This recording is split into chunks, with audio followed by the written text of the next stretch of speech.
السلام علیکم۔ کراچی میں ماں نے نومولود بچی کو عمارت سے نیچے پھینک دیا۔ افسوسناک واقعہ لیاقت آباد 4 نمبر پر پیش آیا۔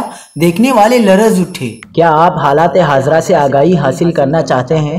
خبر کے پیچھے چھپے اصل حقائق جاننا چاہتے ہیں تو ابھی سبسکرائب کیجئے جلمل پاکستان کو اور ساتھ ہی گھنٹی کے نشان پر کلک کر دیں۔ آپ کو بتاتے چلیں کہ کراچی کے علاقے لیاقت آباد میں مبینہ طور پر ماں نے نومولود کو عمارت سے نیچے پھینک دیا۔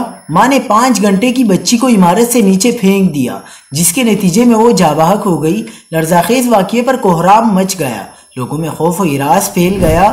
پولیس کا بتانا ہے کہ بچی کی والدہ نشے کی عادی ہے، جسے تھانے منتقل کر دیا گیا ہے۔ پولیس کا کہنا ہے کہ ماموں نے بچی کو عمارت سے نیچے پھینکے جانے کا بیان دیا ہے۔ واقعے کی مزید تفتیش جاری ہے۔ پولیس کا بتانا ہے کہ خاتون کا ذہنی توازن درست نہیں ہے، جس کا ڈاکٹر سے معائنہ کروایا جائے گا، جبکہ خاتون کو کچھ سال قبل طلاق بھی ہو چکی ہے۔